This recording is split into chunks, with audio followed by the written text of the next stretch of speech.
But can we also collect merit by doing non-dharma activity, non-dharma charities, without a dharma motivation? Just simply doing charities to help others.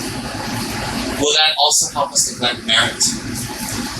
When we do non-dharma activities or dharma activities, with or without dharma motivation, please don't put any label on the activity. Do not put any label on the activity. If you give food and you give money to a charity, such as the blind or the deaf or cancer or Rotary Club or hospices or any association you're associated with and you help through there, it is wonderful. It is wonderful. They do not need to be a Dharma institution for you to collect merit. That is correct. If I tell you, if you only help Buddhism and only help the temple and donate and help the monks and help the Sangha here, then you collect merit. Anything else, no? No. That's not true. It is definitely not true. That's not written anywhere in Buddhism. So if I say that, I'm sure all of you are not stupid. You can go read a book and SMS me and say you lied. No, that's not true. If you do any charity work, cancer, AIDS, a blind, deaf, crippled, polio, the people who need food, old people, abandoned hospice for children, anything, it is wonderful.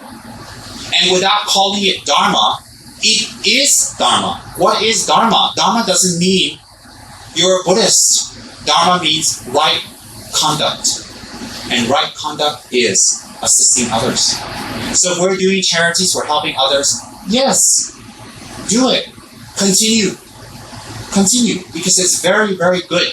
One request is, if you do other charities that are not specifically Dharma, we should have a Dharma motivation. What's motivation? Motivation doesn't cost us anything. It's not much effort. It doesn't hurt us, but it brings more benefit.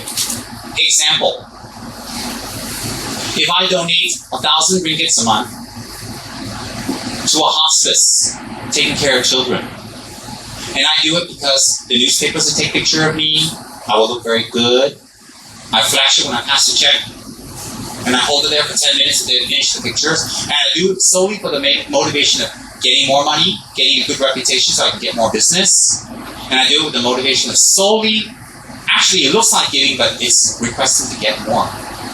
That one is not bad either, because you're still helping, but the merits become karma, and karma is very small. Good karma is very small. So when we give with the motivation of having to get something back, it is still good, but it's not merits anymore. It becomes karma. And karma only brings very limited and short-term results. The difference between merit and karma is when you receive merit, it's like putting money in a bank and you receive interest off the FD. You get money every month, but you don't touch the actual principal amount. When you use karma, it's like you put an amount in the bank, there's no interest, you just use off the principal amount till it's finished. So when you do the correct motivation for an action, you collect merit, which you live off the interest in future lives. When you collect karma, you live off the principle. And when that finishes, it's finished. So what's the difference? If you're going to give 1,000 every month, we should do a little bit of meditation, a little bit of prayer. Recite Lama Tsongkhapa's prayer a little bit. Or think with thoughts that you give this to sincerely help, and that in the future may be a tremendous benefit to others and may help again and again and again. If you think in this way, and then you give it, the result will be merit. If you think, oh, if I give that, I'll look good, I'll get business and blah, blah, blah, it's not bad, but you won't get the maximum benefit. So whatever you do, don't we want the maximum benefit? I do. It's not being greedy, it's being smart. It's not being cunning, it's being intelligent. It's not being tricky, it is planning ahead for your future life so you can be a benefit to others. So nothing wrong. So if you're going to give, you put that much effort and work into acquiring whatever you gave. Maybe you give jewelry piece, maybe you give flour, maybe you give biscuits, you give money, help. It doesn't matter. But switch the motivation. The action does not need to change. Now, when you give to a Dharma institution, there's a difference now. Listen very carefully. The difference is when you give to a Dharma institution and there are qualified people there to return your giving by correct ritual and prayer, even if you have correct motivation, no correct motivation, you will collect good merits because of the person who you give it to. Example, whether we know the power of a Buddha or not, if we go there, we put $1, $2 on the mandala and offer to the Buddha.